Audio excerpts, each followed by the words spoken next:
This is getting boring. We are all puppets on a string, Mr. Tannhauser.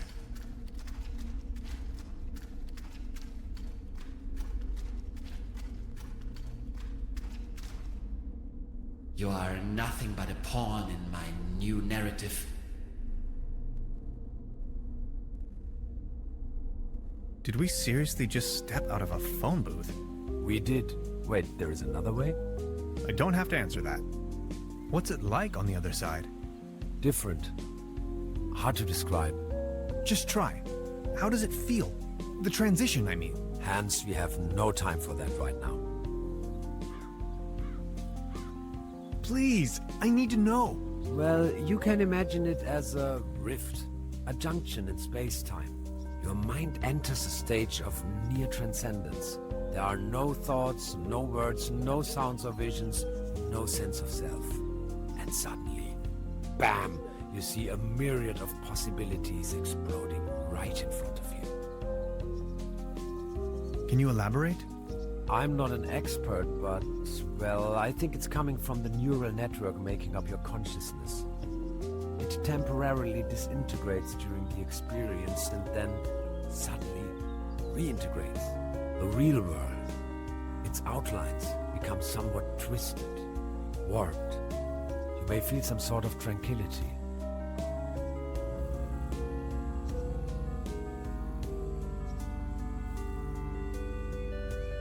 Now that I think of it, yes, there's a certain peaceful quality to it. And a deep realization of cosmic quality when you see yourself reflected in the universe. It is an extraordinarily distinctive sensation. You have to try it sometime. Like, say, an insubstantial, incorporeal blackness? Somewhat energetic? Astronomical? The void? Exactly. How do you know that? I think I've seen it. Listen. I came to you because I see something in you. You are different. Please help me to get home. And help your people by stopping that woman. I don't think she knows of the dangers she's going to unleash. Your world is going to collapse. Everything will collapse. Just look, we need to stop her. But how? She's insane. We need to come up with a quantum discriminator somehow. I don't want to be here at all. Yet here you are. Sorry, I need to take a short rest. We could go to my room. That would actually be awesome. If that's cool with you. Follow me.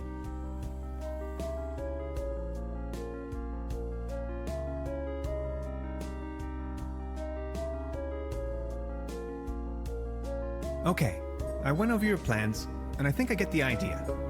It's pretty mind-boggling, but it could work. We need to improvise here and there. I found some scrap metal to roughly model a frame for the device. Let's get it started then. I'm afraid there are a few integral components that need to be swapped in, though. Okay, what are we looking for? First, we need a source of energy, a very strong source. Second, a particle accelerator. That's going to be a tough nut to crack. Third, a potent coolant. The whole thing could blow up otherwise. Number 4, last but not least, an interface to control the device. Any kind of peripheral will do. Okay, how do we begin? The order doesn't really matter.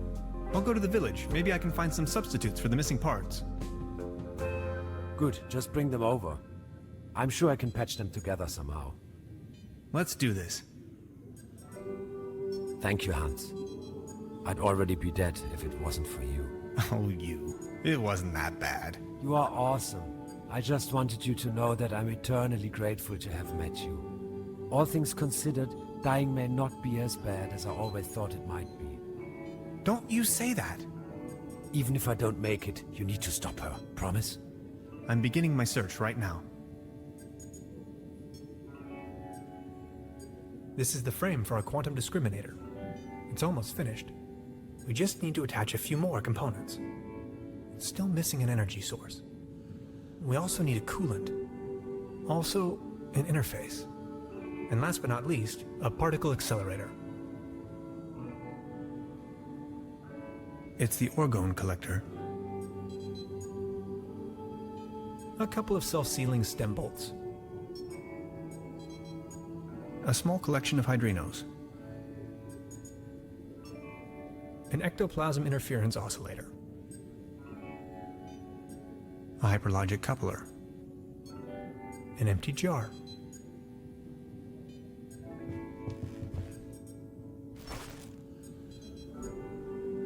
That's a prototype of the Valentine, a gift from a friend.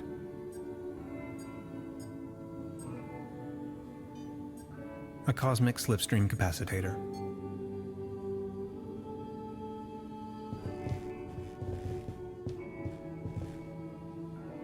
Gasoline powder. Interphasic coil spanner, quantum flux regulator, ODN recoupler, scissors. That's the toolbox I've borrowed from Truda.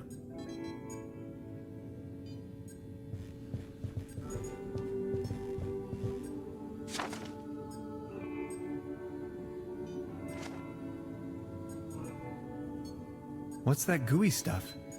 Is that your blood? Oh, my body is disintegrating. What do you mean? It is the effect one has to bear when staying in another dimension for too long. Does it hurt? Yes. How are you holding up? Don't worry about it. You don't look so good. Sorry I said that. No, it's cool, really. I get that a lot.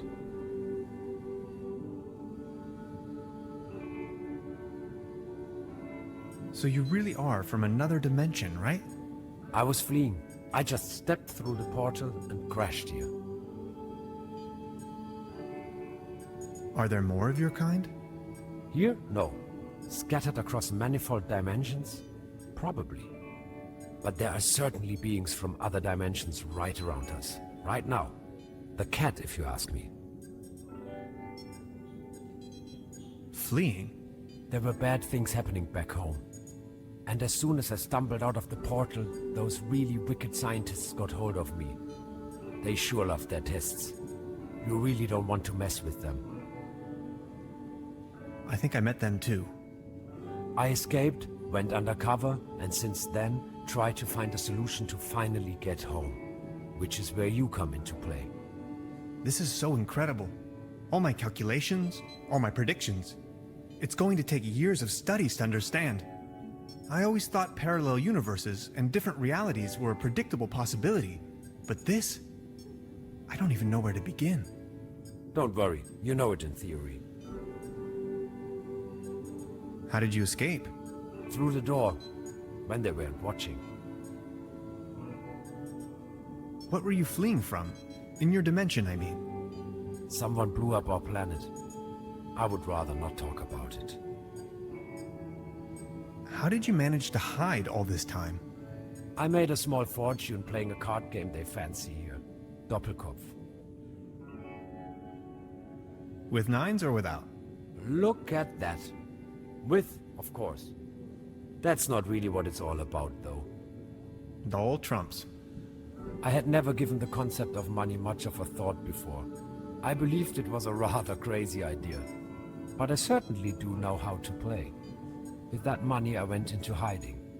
Slowly disintegrating, trying to find a way back home. Really? That's it? End of story? All that jazz? The money? The need to get back home? And you just went into hiding? Sort of.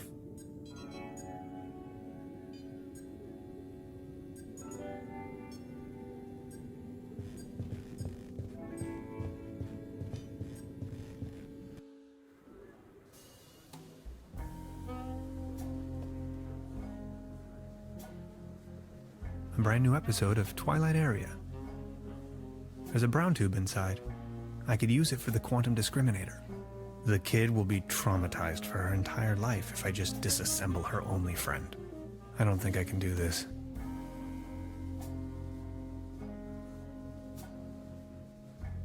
She's the landlady here. Precisely.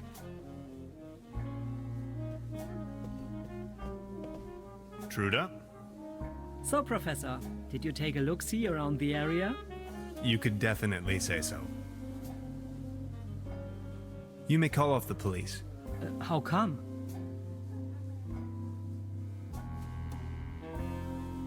No use staying on the case. But the inspector is already on his way. Then just call him off in person if he's early. As you wish. I wanted to return your fishing rod. Good! Did you get a bite? Kind of. There is a lot going on in this lake, I can tell you, Professor. Just the other day, I caught a red herring this big. So, let me take a look for your pawned item. Ah, there you are. Here's your whistle. Whistle? Well, yes, your whistle. This is not my whistle. Not your whistle? Of course this is your whistle, your whistle. I'm sure I'd recognize this whistle if it were my whistle. I left you something completely different. Right. What was it then? My, massage rod. Your what? I don't have no massage rod in here. As I said, here is your whistle, Mr. Tannhauser. Thanks.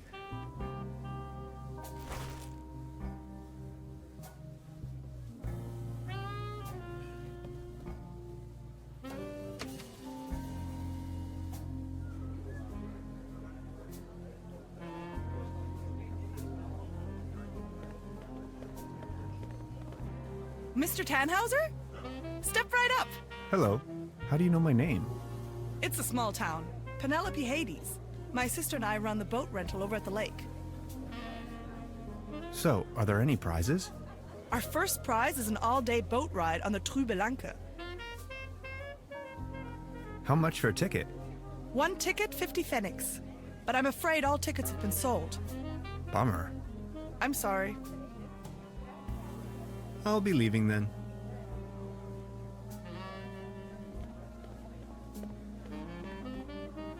The mere thought of cotton candy makes me shiver.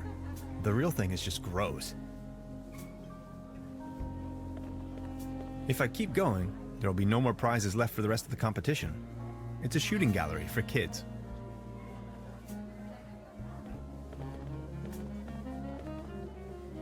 Patience, just a moment, pal.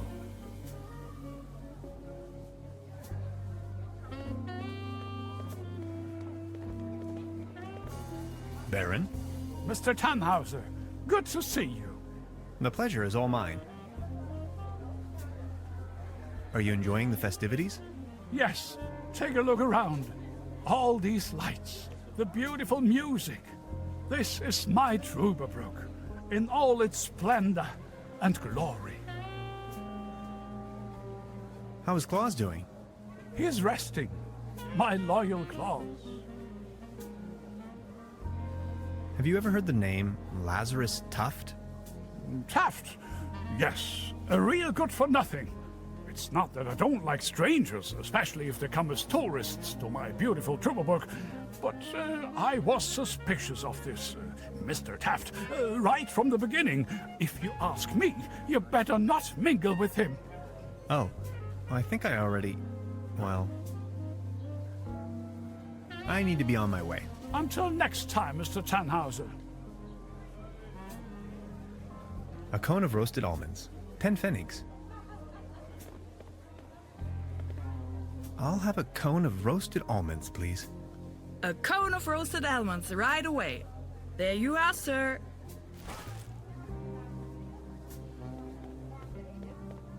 Step right up! Step right up! Wanna put your brains to the test? Why not?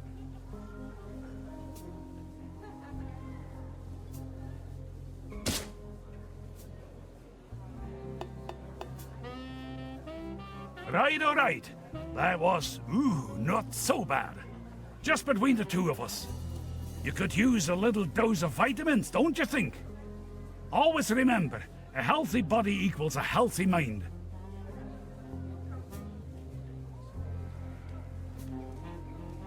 A leaden trophy.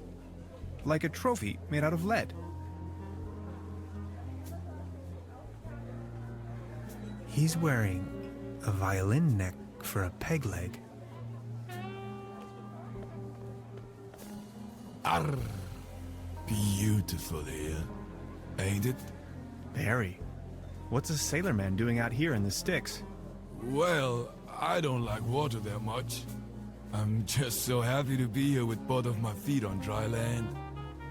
But aren't those stereotypical sailor's clothes you were wearing? So? So you have a fear of water? Aye, thalassophobia. It all started when I was a little boy, back home, on a sweet summer's day. I was swimming in the lake when my Uncle Ulf suddenly cannonballed in.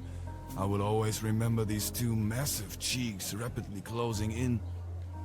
To be honest, it's still haunting me today. I nearly drowned back then. Later I realized that was the day I developed this terrible, terrible fear of everything deeper than a puddle. If I may ask, why did you become a sailorman if you're so scared of water? I asked this myself many times. Well, my mother insisted that it would be best for me to face my fears. So naturally, I became a sailorman. This is so confusing. Walk a mile in my shoes. What happened to your leg? Well, that happened on my second job at the piano transportation company. I don't really want to go into details, but thanks to the mercy of a rueful instrument manufacturer, I got me this nice new leg. And due to a timely taken disability insurance, I now may enjoy a quite decent invalidity pension. Far away from the stormy sea. That's a nice story. Or is it a sad story? I can't decide. I think I'm needed elsewhere. Take care!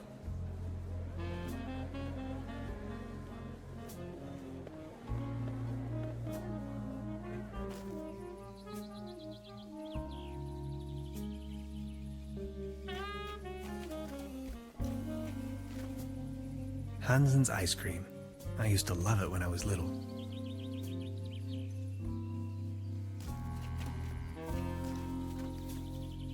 That's a ticket for the raffle. This must be my lucky day.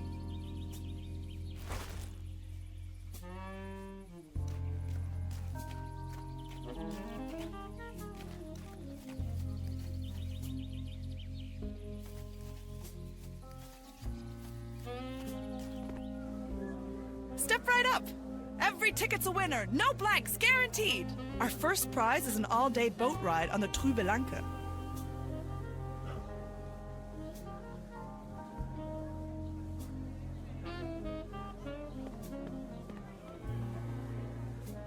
See? I found a ticket. Now look at that. You're a lucky fella. Now let's see what fortune has in store for you. Are you ready? This is your prize. A can of cat food. Generously provided by the Trüberbrook Advertisers Association. Oh my. Thanks, I guess. Well, enjoy.